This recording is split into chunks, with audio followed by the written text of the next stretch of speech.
कि आज मैं इस पल का एहसास खामोशी से करना चाहता हूँ कि ज़िंदगी में अगर सबसे ज़्यादा बोझ किसी चीज़ का होता है तो वो परिवार का नहीं, जिम्मेदारियों का नहीं, वो आवाज़ का बोझ होता है, क्योंकि बहुत कम लोग उसे उठा पाते हैं।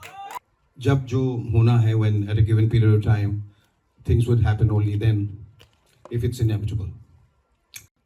जो हमारा गेस्ट रहा है, हालांकि उस क्रम से नहीं आएगा, वो एक ऑटो रिक्शा वाला है और एक आम आदमी जिसको मैंने बुलाया और उसको मैंने कहा कि मेरे लिए तुम और एक बड़ा सेलिब्रिटी दोनों बराबर है। Thank you so much. Thank you all of you. That was It's fabulous. it's a momentous moment. It's a great moment for me. Uh, of all the times, this is the moment when I'm completely overwhelmed, and as my friend was saying, that we're all gobsmacked, and the voice may be back, but I think at this moment I have lost my voice. I am completely overwhelmed by the reception, the way Adhyan has presented me. It's added a whole new dimension to my life, and I'm looking at it very differently at myself. But thank you so much. There are so many people to thank. I'm just at a complete loss of words. बहुत सारी बातें कहना चाहता हूँ और मैं इतने सालों से हर जगह, चाहे वो फिल्में हों, नाटक हों, सीरियल्स हों, कहीं भी इतनी सारी बातें की हैं कि आज मैं इस पल का एहसास खामोशी से करना चाहता हूँ। और जैसा कि हम उस वक्त भी कह रहे थे कि ये 14 साल का वनवास जो रहा वो काफ़ी लंबा था, और ये कि जब जो होना है, when at a given period of time things would happen only then if it's inevitable. और 14 साल के बाद मेरे अंदर का राम मुझे अपने अयोध्या वापस लेके आया। तो मुझे यकीन है कि जिस तरह से जनता ने उनका अवभगत किया था, मुझे पूरा विश्वास है कि इतना ही प्यार मुझे ही मिलेगा उस काम के लिए जो दरअसल जनता की आवाज़ है। मैंने हमेशा जनता की आवाज़ उठाई है, जनता का प्रतिनिधि बनकर, और ये शो मेरे लिए बहुत ही ख़ास रहा। और इसलिए कि कहते हैं कि, और हमारे एक राइटर ने ही कहा ये, और मुझे लाइन बताई थी कि आप ये ज़रूर कहीं बोलिएगा कि ज़िंदगी में अगर सबसे ज़्यादा बोझ किसी चीज़ का होता है तो परिवार का नहीं, जिम्मेदारियों का नहीं, वो आवाज़ का बोझ होता है, क्योंकि बहुत कम लोग उसे उठा पाते हैं।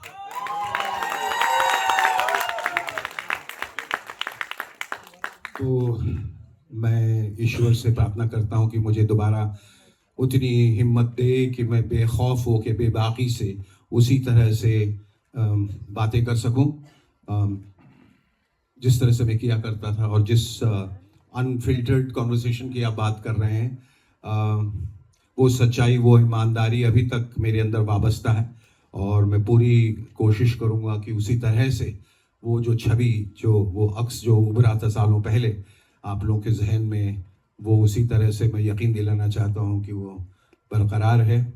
और शुक्रिया सबसे पहले मैं अदा करना चाहूँगा धर्मेश जी का और हसमुख भाई का, जिन्होंने साथ दिया है इतना, मेरी पत्नी का, दिविता का, सैफ साहब का, तमाम जनता का, और सबसे ख़ास अपने सुपुत्र, अपने बेटे अध्ययन सुमन का।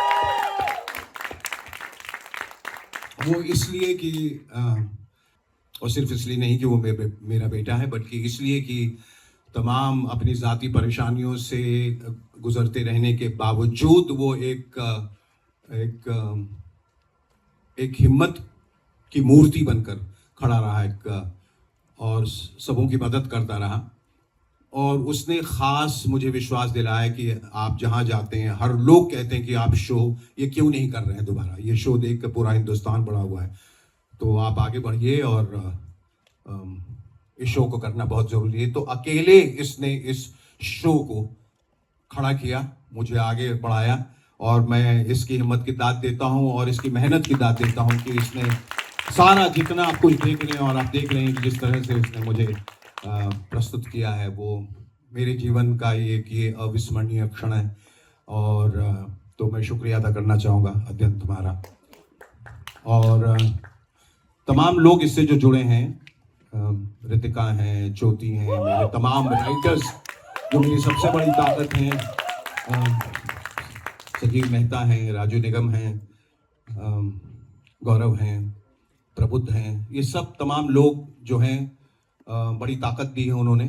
और जो टेक्निकल टीम है, राहुल, जिन्होंने इतना खूबसूरत म्यूजिक दिया है। अभी सब बहुत कुछ देखना बाकी है, इसके कई सारे ट्रेलर्स हैं, इसका गाना जो आज ही मैं शूट करके आया हूँ बॉस्को के साथ, जो विशाल बदलानी ने गाया है, वो देखेंगे आप। वो एक अलग ही मिजाज का एक है।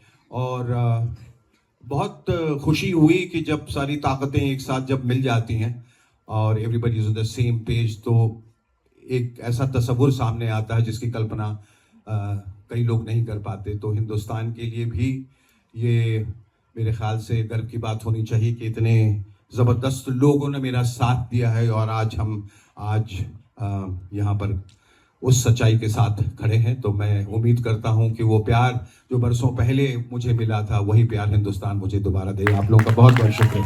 जय हिंद। मैं हिंद समर्थन से शिवली रामपुरी। शेखर साहब, आपको बहुत बहुत बधाई। एक तो ये देखा इसका तो बहुत ही अच्छा लगा कि खामोशी में भी एक आवाज़ है, एक मौजूदगी है। और ख़ास तौर से मुझे जो अच्छा लगा वो आपके बात करने का अंदाज। जब मैं आपका प्रोग्राम देखा करता था उस दौरान भी आपके जो अल्फाज थे, जो तलफ़ुज़ था, वो काबिल तारीफ़ था और आज भी है। बहुत शुक्रिया, बहुत शुक्रिया। क्योंकि हम उसी के कायल थे। वो जो तलफ़ुज़ आपका, एक एक अल्फाज को आप किस तरीके से बोलते थे, और आज भी वही कायम है। जबकि और जगह हम देखते हैं तो खैर ऐसा नहीं है। तो मैं आपसे, मेरा सवाल ये है कि हमने देखा कि खामोशी में भी बहुत ज़्यादा आवाज़ है।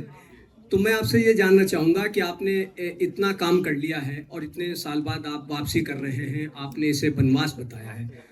तो मेरा सवाल ये है कि क्या कोई ऐसा रोल अब भी रह गया है, कुछ करना बाकी रह गया है आपके दिल में, कि जो आप ऑडियंस के सामने लाना चाहते हैं?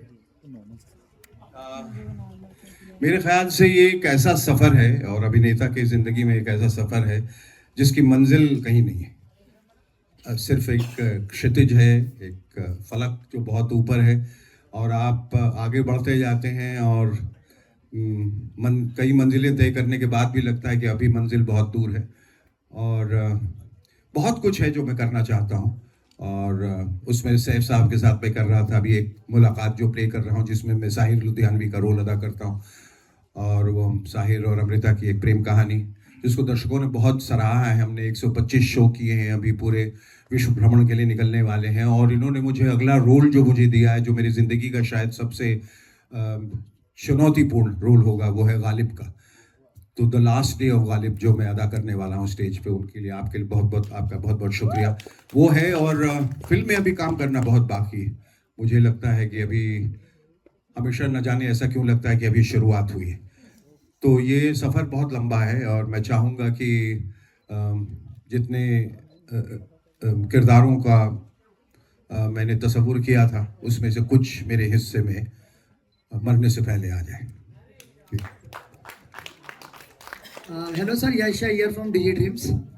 मेरा सवाल आपसे ये रहने वाला है कि सबसे पहले तो आपसे को कॉन्ग्रेचुलेशंस नया शो के लिए। बहुत शुक्रिया। आपसे जानना चाहूँगा सर कि हमने बहुत सारे शोज देखे हैं जिसके अंदर जब भी कोई भी शो होता है तो उसके अंदर बड़े बड़े सेलिब्रिटीज आते हैं या नामचीन फेस आते हैं। आपसे जानना चाहेंगे सर कि आपके शो के अंदर जो गेस्ट होंगे वो कौन होंगे, मतलब कॉमनर्स होंगे या बड़े फेस होंगे? अब सबसे पहला जो हमारा गेस्ट रहा है, हालांकि उस क्रम से नहीं आएगा, वो एक ऑटो रिक्शा वाला है और एक आम आदमी जिसको मैंने बुलाया और उसको मैंने कहा कि मेरे लिए तुम और एक बड़ा सेलिब्रिटी दोनों बराबर है। तो ये आम जनता को भी मैंने वही जगह दी है, वही इज्जत, वही आदर दिया है जो मैं किसी बड़े सेलिब्रिटी को देता हूँ। और इसमें बड़े पॉलिटिशियंस हैं, people from all walks of life, different profession, सब लोग इसमें आएंगे, लेकिन इसमें आम लोगों को भी बैठाया जाएगा और उनसे भी बातें की जाएंगी।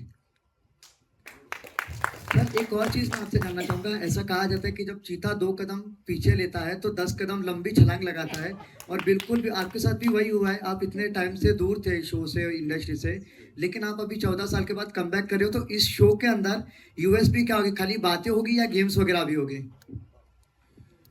नहीं, ये उस तरह का शो नहीं है जहाँ गेम्स होते हैं। वो उसके लिए एक अलग अखाड़ा है, एक अलग जगह। यहाँ बड़ी अच्छी खूबसूरत बातें होने वाली हैं और बेबाकी से और दिल की बातें होने वाली हैं। और एक मैंने कहा एक साहस कि जहां आप वो हिम्मत जुटाएं कि एक सिस्टम पे जहां कुरीतियां हैं, जहां बुराइयां हैं, मैंने कहा ये हंसने हंसाने का शो नहीं है, ये जगने जगाने का शो। और हमारी यही कोशिश रहेगी कि एक देखिए, this is not a show that will criticise the government और the system, it will critique the government. It will not hit out, it will nudge. आपको बताएगा कि आप कहाँ गलत हैं और किस तरह से सुधार लाया जा सकता है। कोई मैसेज न देते हुए भी एक बड़े ही सहज तरीके से हम आपको ये बात समझाना चाहेंगे। जो हमारे जो गेस्ट हैं, जो मेहमान हैं, उनके साथ भी जो बातें हैं वो क्वेश्चन आंसर वाली बात नहीं, वो एक दिल से निकलने वाली बात है, कॉन्वर्सेशन है जो आपको कहीं से कहीं ले जाएगा जहां आपने कभी इमेजिन नहीं किया हो किस तरह की बातें हो सकती हैं। तुम्हारे पहले मेहमान जो हैं वो नितिन गडकरी साहब हैं, उनसे शुरुआत करें, minister for transport and highways.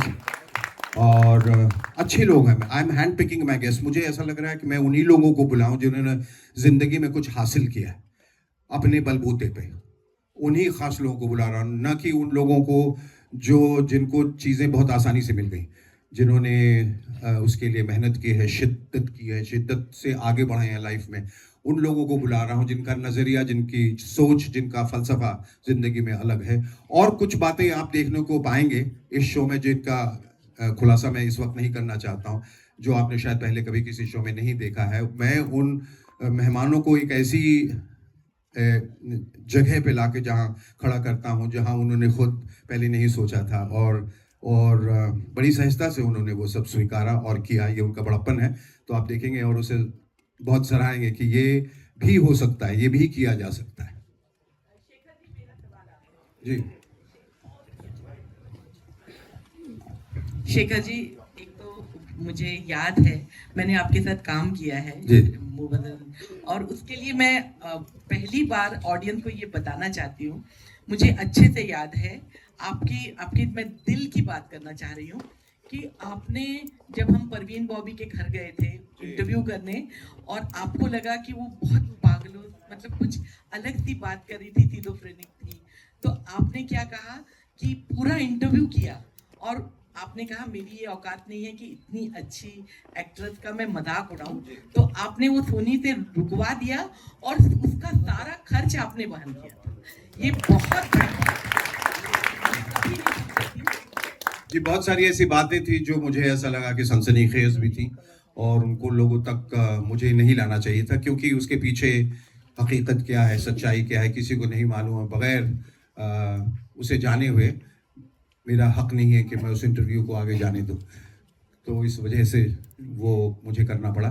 और ऐसा कभी अभी मेरी कोशिश नहीं रही किसी को बुला के कोई ऐसी बात बोलूं या कुछ ऐसा कहूं। देखिए, ये शो में ये जानना बहुत ज़रूरी होता है कि how far can you push the envelope, कहाँ तक आपको जाना। एक लक्ष्मण रेखा आपको खुद खींचनी पड़ती है कि इससे आगे मैं नहीं जाऊंगा, इससे आगे मैं कुछ नहीं पूछूंगा।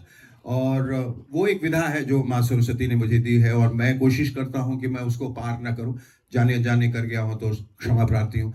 और मेरी आगे भी कोशिश है कि मैं बहुत तहजीब, तमद्दुन और तमीज़ के दायरे में रह के ये सारे सवाल उन लोगों से करूं जो ज़िंदगी में सारी बड़ी शख्सियतें हैं और जिन्होंने एक मकाम हासिल किया है, तो उनको वो एहतराम देना बहुत बहुत ज़रूरी है। अब मेरा सवाल है छोटा, ये सवाल ये है कि मैंने सिर्फ ये नहीं है कि आप बहुत अच्छे होस्ट हैं, आपकी भाषा पे कमांड है, प्रेजेंस ऑफ माइंड आपका अच्छा है, आप एक इकलौते ऐसे होस्ट हैं जो कॉमेडी शो करते हुए भी लोगों को थर्रा देते थे। नितिन गडकरी, क्या मुझे अच्छे से याद है कि बहुत बड़े बड़े जो पॉलिटिशियंस आए हैं हमारे शो में, उस समय वो सब डरते थे कि पता नहीं आप क्या कहेंगे, और आपको स्क्रिप्ट की और राइटर्स की इतनी जरूरत है ही नहीं, क्योंकि वहां जाके आप अनप्रिडिक्टेबल थे। ऐसा मत बोलिए, भाग जाएंगे। सारे घोड़े बोल देता हूँ मैं, अस्तबद से। लेकिन मैं ये पूछना चाहती हूँ कि ऐसी कौन सी आपको खास बात लगती है जो दूसरे होस्ट हैं उनसे आपको अलग करती है? ये तो मेरे ख्याल से इसका जवाब तो जनता ही देगी, तो बेहतर है मैं अपने बारे में क्या कहूँ, वो गुस्ताखी होगी। तो let the people decide how, if I am different at all, then how different I am from the rest of the people. Shekhar ji, सबसे पहले आपको बधाई। बहुत शुक्रिया। इतना अच्छा शो लेकर आ रहे हो, काफी सालों के बाद हमें जी। आपको सुनने को मिलेगा। जी। मैं वर्षा अपडेट नाउ से हूँ।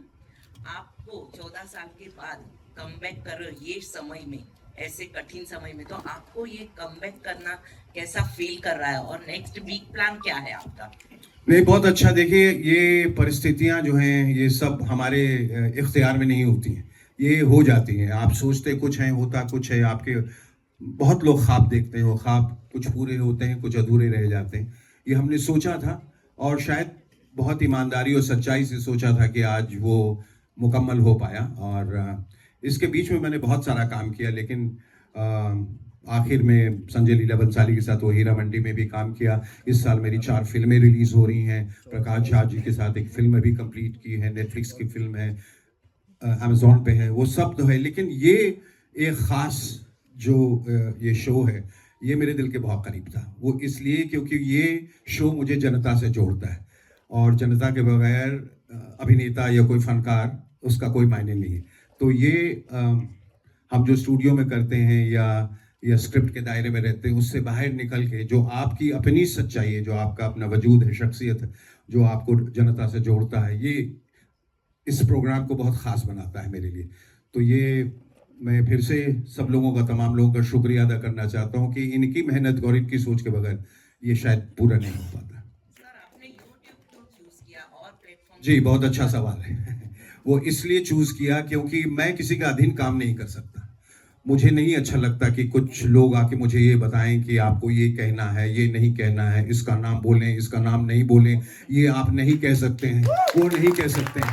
मैंने इसीलिए भी कहा कि आवाज़ का बोझ जो है वो बहुत ज़्यादा होता है, उसको कोई नहीं उठा पाते। वो हिमाकत में कर रहा हूँ क्योंकि मैं स्वच्छंदता से और स्वतंत्रता से काम करना चाहता हूँ।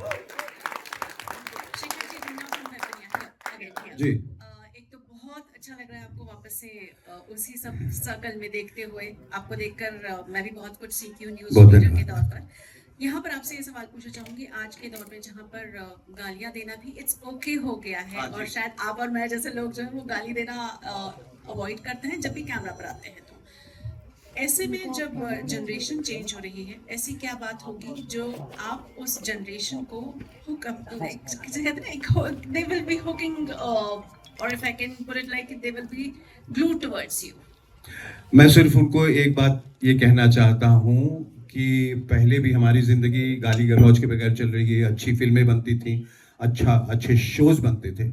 और एक बात मैं कहना चाहता हूँ दिल से कि आज की जो जनरेशन है, और जिसे जेन ज़ी भी कहते हैं, और जो तमाम जो यंगर जनरेशन बहुत अच्छा काम कर रही है। सिर्फ उनको बदगुमानी है कि गाली के बगैर उनका काम नहीं होगा। They think it's very cool, it's ठीक है, मतलब मज़ा आता है, गालियाँ दो, निकालो, एक नई चीज़ है, एक बगावत है चाहे।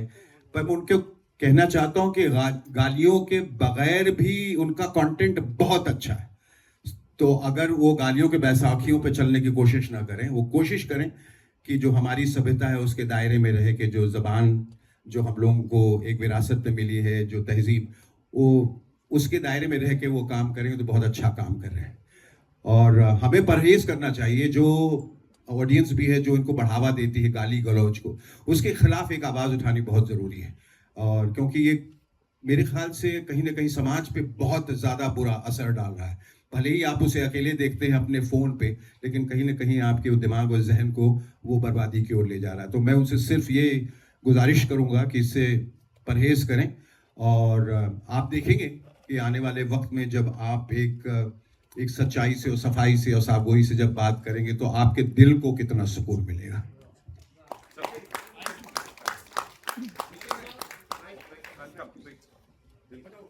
Sir, so you have been an icon of lot of different other past shows. So what makes this version of yours different from the other ones?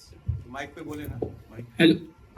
Hello. So you have been the face of lot of top shows in the past. So what makes this version of yours different, a little bit different from the other ones, other top shows? देखिए, मैं अगर बताने जाऊं तो मैंने कहा कि वो अच्छा नहीं लगेगा कि मैं खुद अपने शो की प्रशंसा करूं या बड़ाई करूं या बताऊं कैसे डिफरेंट है। 15 तारीख को जब ये शो आएगा और आप जब देखना शुरू करेंगे, आप खुद ही आपको एहसास होगा, महसूस होगा कि इसमें क्या डिफरेंट है। मैंने उस सच्चाई की बात की, उस ईमानदारी की बात की, उस आवाज़ को उठाने की बात की जो मैं शो में कर रहा हूं, जो अक्सर लोग नहीं कर पाते। जी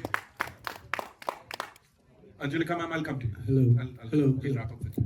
Yeah. Hi.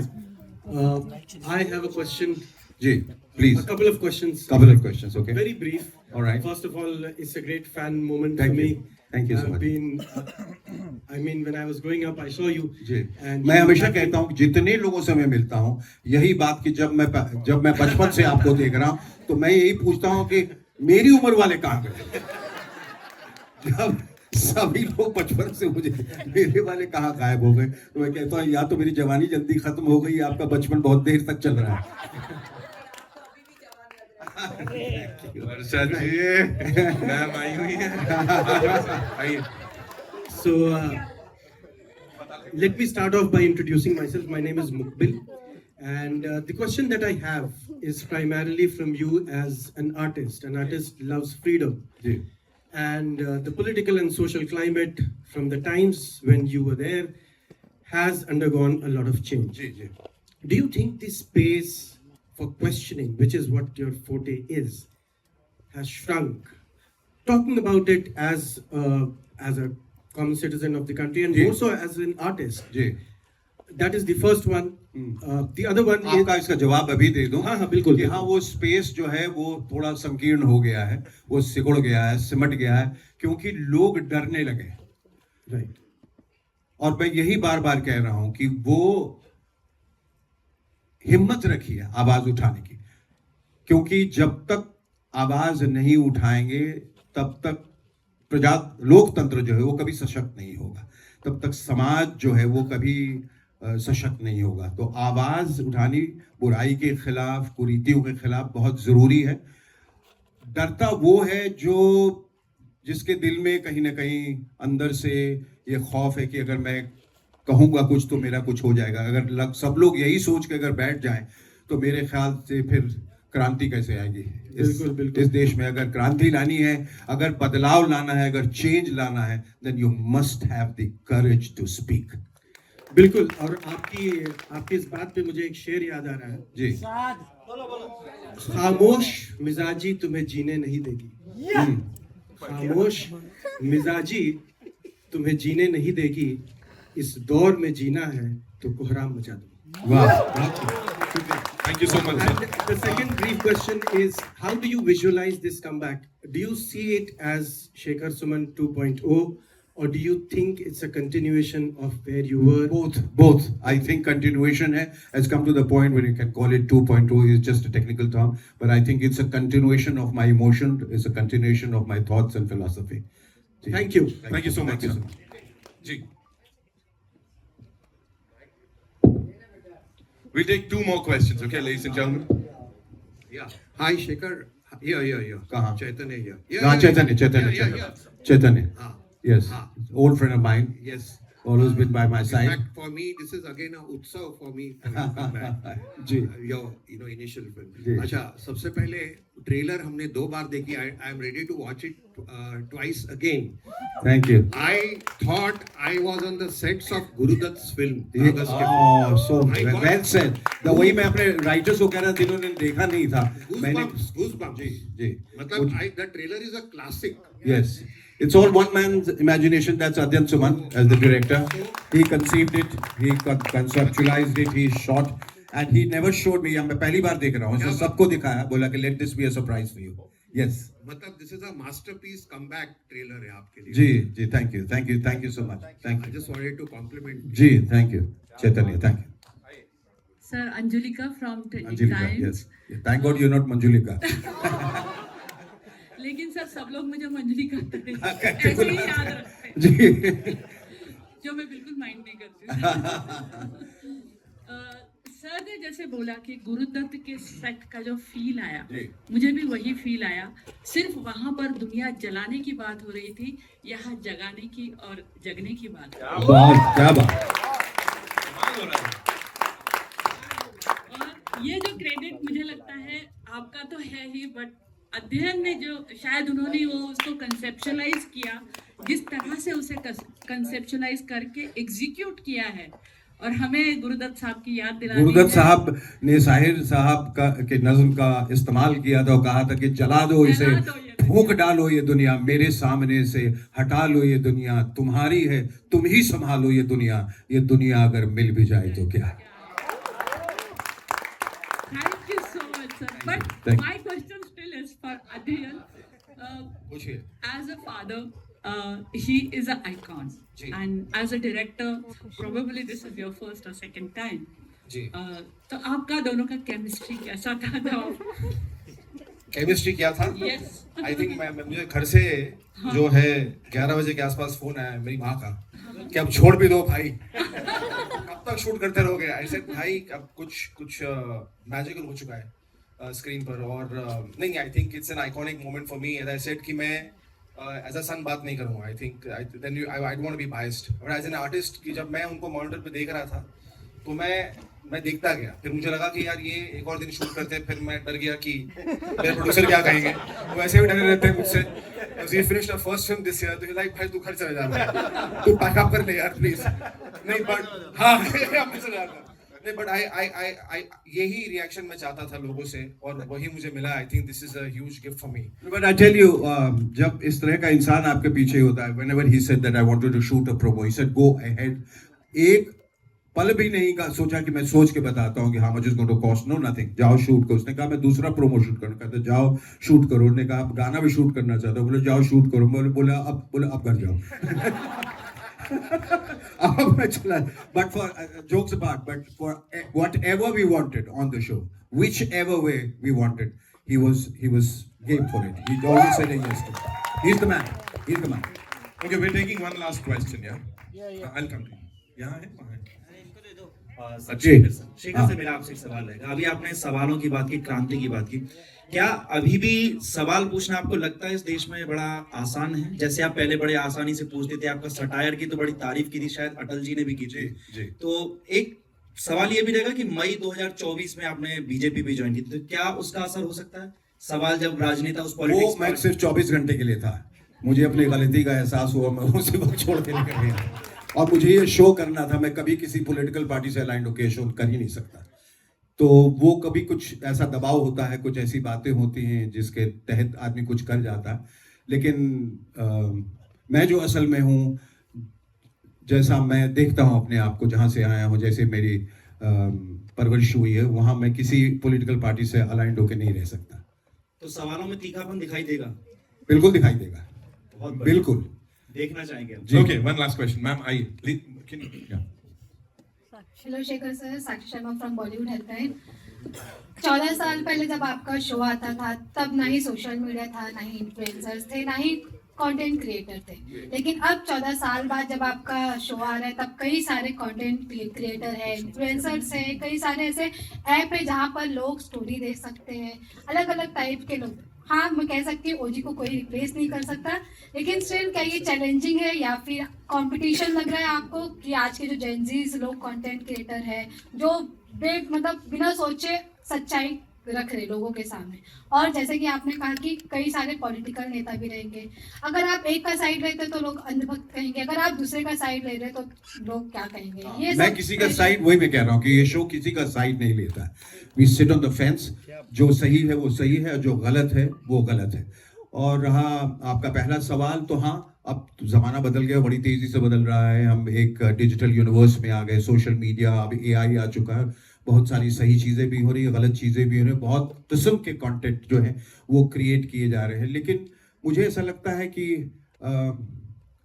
किसी शो की अपनी एक लेगेसी होती है और उसकी अपनी एक सच्चाई होती है, जो हमेशा अपने उसके साथ ही चलती है। तो मैं उम्मीद करता हूँ उसी का दामन थामे मैं यहाँ तक आया हूँ और आगे भी बढ़ूँगा, और जिस सच्चाई के लिए, ईमानदारी के लिए लोगों ने मुझे पसंद किया है, वो एक बार फिर से वो पसंद करें। Well, sure, sir. I can say this and vouch for this कि तब भी इतना सारा प्यार मिला था, अब और ज्यादा प्यार मिलेगा. Thank you so much. Thank you so much, the creator and the producer, for doing this. Ladies and gentlemen, इस टीम के लिए एक बार सबका एक बार बहुत बहुत शुक्रिया तमाम।